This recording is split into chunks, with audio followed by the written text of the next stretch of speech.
Hey, Stephen Yonda here doing the junkyard crawl at Bernardston Auto Wrecking in Bernardston, Massachusetts, what I think our third Volkswagen Karmann Ghia of the junkyard crawl series. If you want to see the other ones, go to the channel playlist and check them out. One's even a convertible. But this one here is an early one, 1964.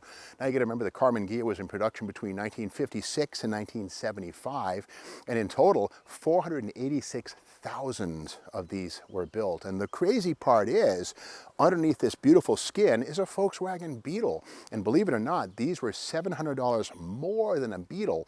And that's a lot of money to spend for just the styling. But then some would say the styling is the most important thing on any car.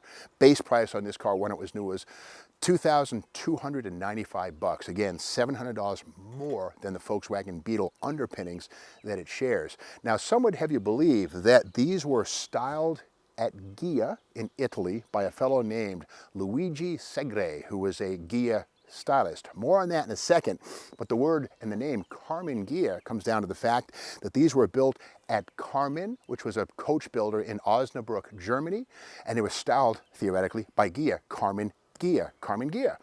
Built in Germany, but again, theoretically styled in Italy. Not so fast. Here's why.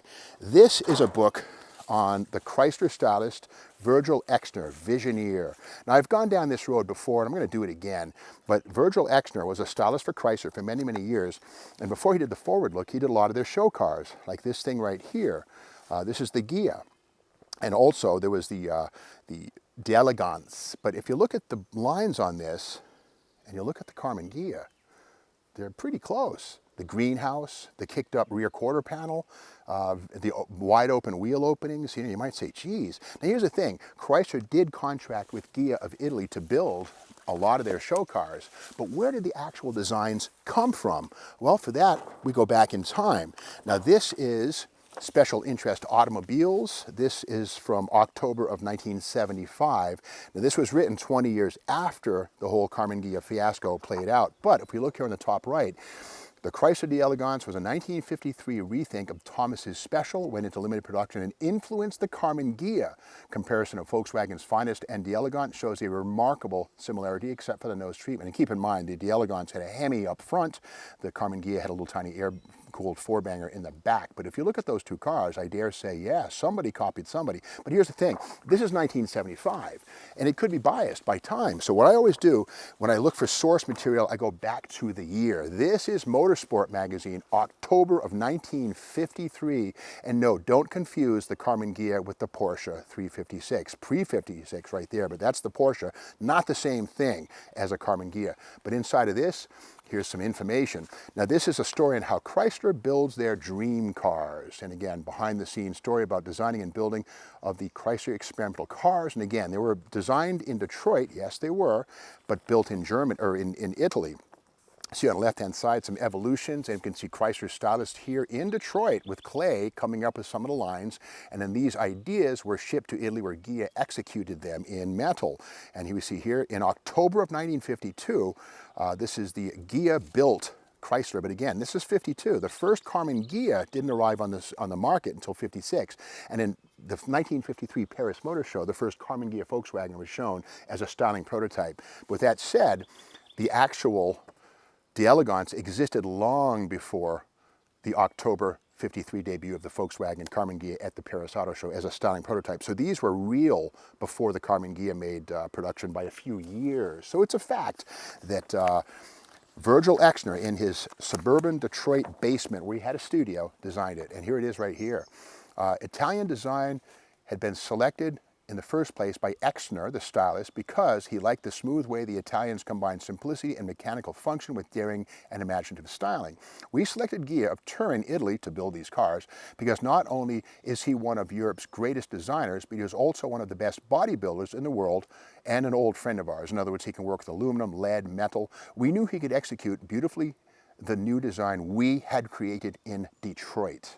So anybody who tells you that Luigi Segre designed the Karmann Ghia hasn't done their homework. But with that said, let's dig in. Now the thing about the Karmann Ghia was that it did have the Volkswagen Beetle's underpinnings. And in 1964, that meant the new heater controls. Instead of one knob, you had two. This is for cold air, the red one, color coded for hot air. Of course, here's the brake, the parking brake right there. All of this Volkswagen Beetle stuff. 4-speed manual in the back running down the tunnel. Same stuff as a Beetle. The wiper motor here, the electric wipers on this. Similar stuff to a Beetle. Look how dainty all that stuff is underneath there. But again, this was a fairly inexpensive car at $2,295. Now this is pretty well rusted out, but here's the little knob right here that would open the engine cover right there. It's got car arthritis. It ain't doing nothing anymore, but that's that. And getting into the world of model cars for just another moment, these two things here tell us how far we've come. This is a Berkeley balsa model of the d'Elegance from the mid-1950s. And if you're a kid and you and your dad are going to try and build this thing, have fun. Here's the roof, the beautiful Ghia, or the Exner design roof, and the body, this thing made out of balsa. But the nice thing is you have metal bumpers which fit into the car, and they're actually metal, like a lead. Kind of sweet. It is lead. Kind of cool. I can't add any more. But here's the wheel, you know, and even upholstery. Kind of nice to have some upholstery in there. So if you were a Pinewood Derby builder as a kid, you'd be ready to rock to build yourself a d'Elegance model. Meanwhile, from Japan in Gunzi Sangyo, this is a more modern 1/25th scale plastic, and you got to love plastic. No more balsa, thank you very much. But again, this is the Karmann Ghia Roadster convertible. Great little kit. But again, here's the Volkswagen Beetle floor pan. Oh yeah, same stuff. And a great little kit, by the way, this one right here. All the goodies and stuff, and a lot of detail.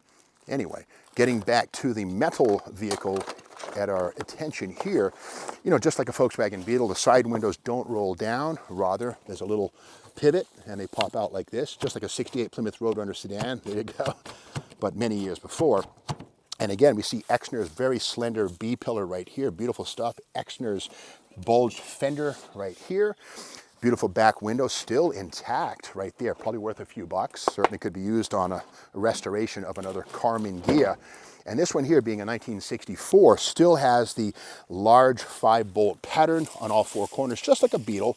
The small bolts, 4-bolt stuff, would come in 1967. But again, this is the large pattern seen on 66 all the way back to 49 on Beetles and Karmann Ghias. And here at the back, again, Exner's pinched tail, pinched waist look, and something new for 64 on Karmann Ghias. Missing here, but we can see the stain of it, is the Karmann Ghia logo that would have gone right here, and here are the mounting pins right here for where the metal emblem would have gone, Volkswagen Karmann Ghia, right there. And let's see if it's still here, the mighty Karmann Ghia / Beetle engine. Okay, here it is. This is the flat 4, a boxer as they say, and still in place, the generator up top here. Now, because the Karmann Ghia was 7 inches lower than a Beetle, it's not here now, but the air cleaner on this would sit off to the side versus up top like a Beetle, because there's more room in the Beetle's bulbous body. But again, the dual exhaust on this, yeah, here it is. And here is one of the exhaust pipes right here. And these things have a distinctive sort of a whistling sound, because the muffler on this it's an interesting design, but it relies a lot on tuning the sound. These little holes right there, these often come out of the chrome tips when they rot, and they have a whistling sound. If you know if you drive a Beetle, you know what I'm talking about. But again, the rear transaxle, same stuff you'll find on a Beetle. And the deck lid on this is secured up and down by over-center coil springs. Kind of an interesting design. You push down on them and they go over-center and close. Or when you lift it, they help it to come up. Kind of a cool little design.